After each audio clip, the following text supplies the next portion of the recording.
This is the Supernova Building Guide, and today we're going to storm the trenches. Yes, you hear that right, I'm changing the name to Supernova Building Guide, because how to make a supernova was a bit long.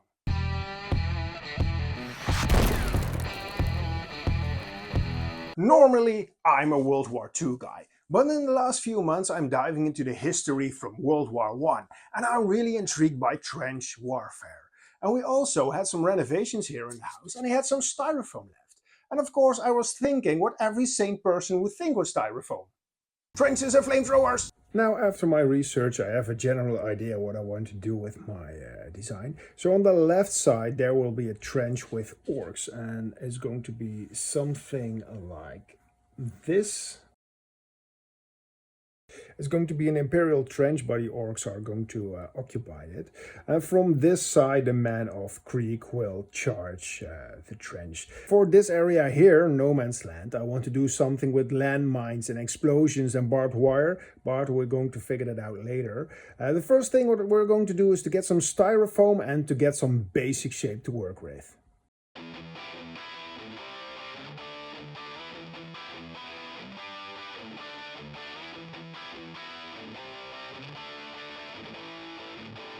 Normally I use XPS foam for my builds because it's smooth and way easier to cut and paint. Because the styrofoam is made of these little foam balls that will always be visible. But later we're going to cover everything and then the balls won't be visible anymore. So this material is a great filler for my project. So before we can really start with the project, I'm going to do some planning. Because here, around here, I want my flamer guy. Somewhere here I want an explosion. And another explosion on this side. And now we need to think about the cables and the battery and stuff. I think I want to make my battery compartments somewhere around here, underneath the foam. So the switch can be here. So then we need to make some cables that run to the battery compartment. And because we planned our electronics, we can now see where we have enough room for some craters, because this surface is way too flat for a battlefield. Here we have a large open area, so I think this is going to be a crater here.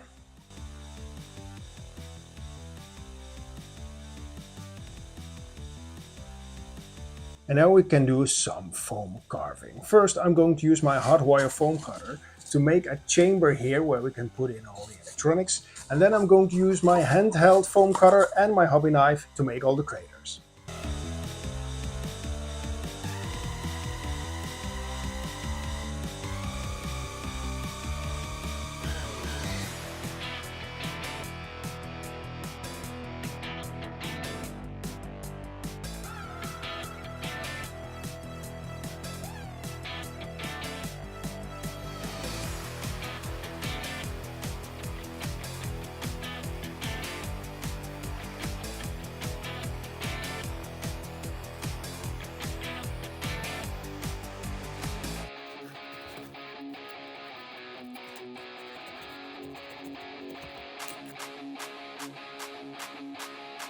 The next step is to make the wooden floor from our trench. And of course you can use some wooden coffee stirrers, but today I am going to use a thin sheet of XPS foam to make my wooden planks.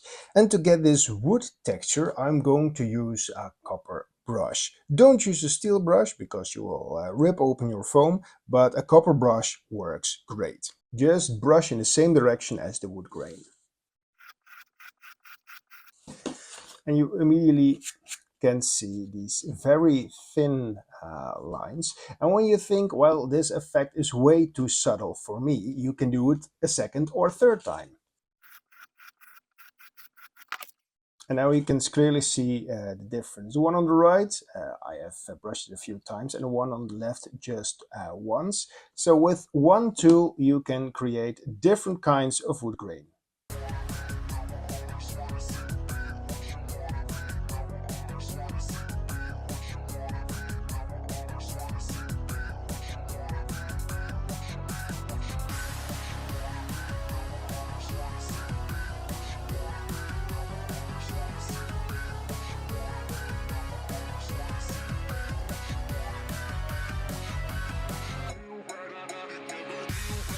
for the walls, I want to do some corrugated metal, and we're going to make it with something you probably have at home right now, some cardboard. Because when you peel the paper off on one side of the cardboard, you get this wavy effect, and that's exactly what we need. But this is a bit too large for this scale, so I'm going to do exactly the same, but with a bit thinner cardboard.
These edges are dry, and now we can start with covering the surface to blend everything together.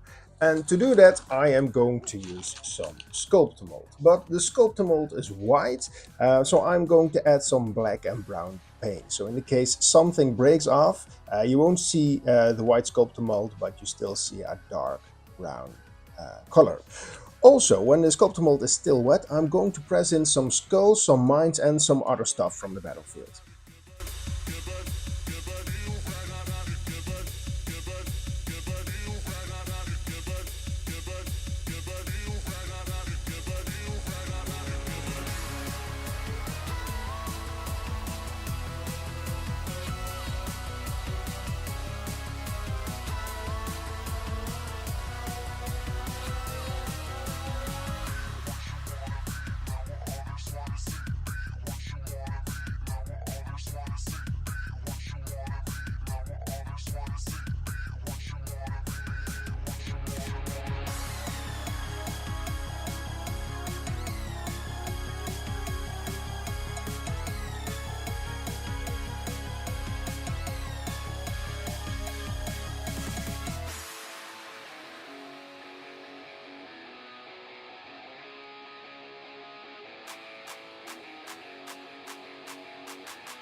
My friends, I hope you liked this video so far, and if you do, please like and subscribe, because I have a lot more cool stuff I want to show you. Thanks. The Mod Podge is dry, and I already gave the trench a black base coat, and now we can do some painting. First, I'm going to paint the corrugated metal with some metallic color. Then I'm going to paint the wooden planks, and finally I'm going to paint the surface again, because there are still some white spots in it, and then I'm going to dry brush it, and I'm going to do this in this particular order, because when I make a mistake with the metallic paints, I can easily fix it later with some browns, and when I make a mistake with the brown paints on the silver, it isn't that big of a deal, because some brown paint on a silver can be rust or dirt or anything. So let's go.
The last layer of the dry brushing is dry, and now we're going to give everything some extra depth with a dark brown wash.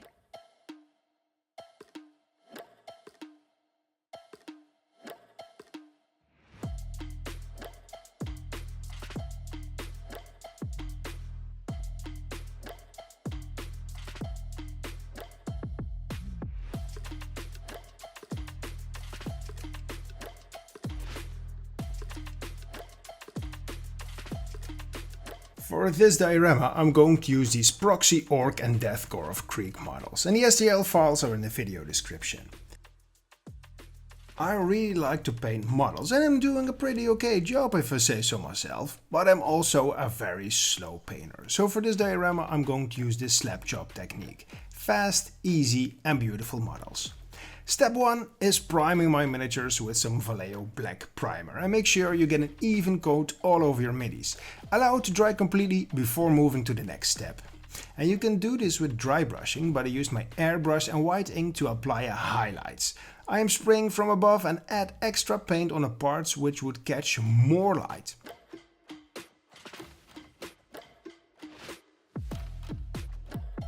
Then I painted the long trench coat first with some Vallejo Black Lotus, and its name is Black Lotus, but it's more of a dark pale blue lotus. I start my brush strokes at the highest point and then end it at the lowest point, because the most paint will be at the place where you last touch your model and will look darker. At first, when I tried contrast paint, I was really struggling with it, but after doing some research I found the best method for me. First, use enough paint so the paint has enough volume to do its magic, and secondly, when it's on the model you have a few seconds to clean the areas where the paint is pooling. When the drying starts, leave it alone. For the gas mask and the putties around the legs I used some Skeleton Horde contrast paint, and I really love this color. In a few seconds the mask looks like an old and aged and dirty piece of equipment from the battlefield. I painted all the metal parts from the gun, the shoulder pads and the helmet with a silver paint, and I used some different colors of brown contrast for the backpack.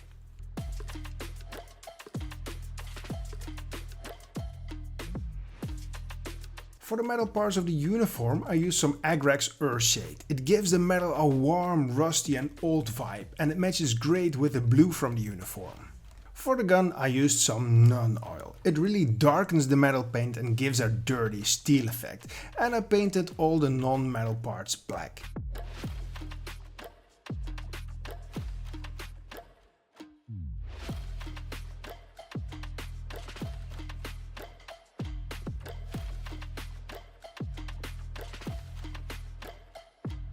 And for the Orks I used the same technique, only with different colors.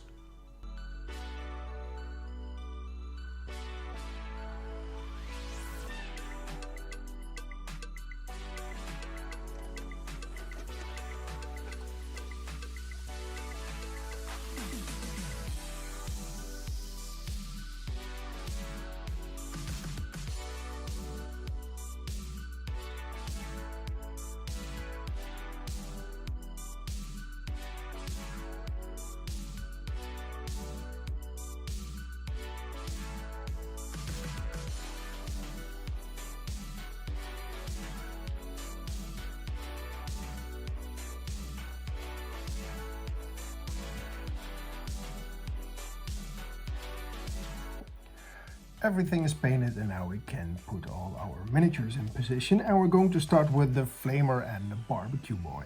I already gave this Orc 2 metal pins so I can put him in like a falling position because he's going to get barbecued, and then we're going to work on this guy. So Flamer guy is going to be somewhere around here. So now I'm going to spray paint this area with a dark red and then with the orange for some extra lighting effects.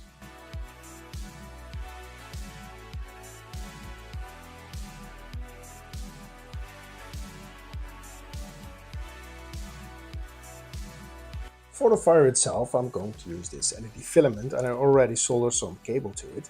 And now for the nerve-wracking part, I have this metal rod here.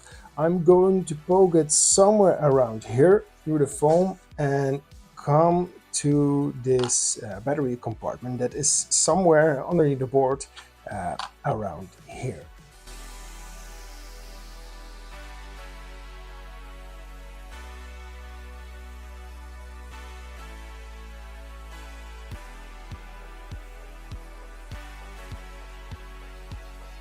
The LED for the flamethrower is in place, and now I'm going to do the same thing for the artillery shells.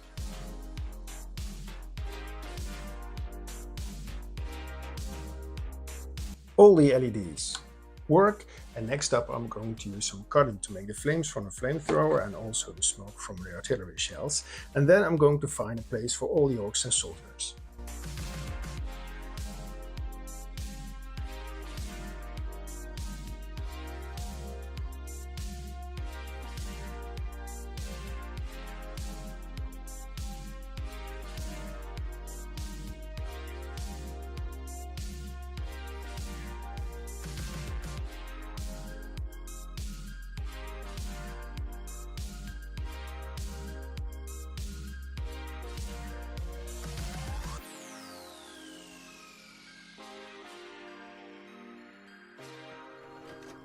And when I was placing the models, suddenly I had this cool idea about an orc taking a headshot. For the blown up brains you just need a few things: a piece of baking paper, a toothpick and some hot glue. And you just need to make some pointy edges.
My friends, thank you for watching. And if you think, well, I like the trenches, but I want a more disgusting train project, I suggest you watch this video where I build the most disgusting witch swamp you have ever seen. Or maybe this video is more interesting for you. See you next time.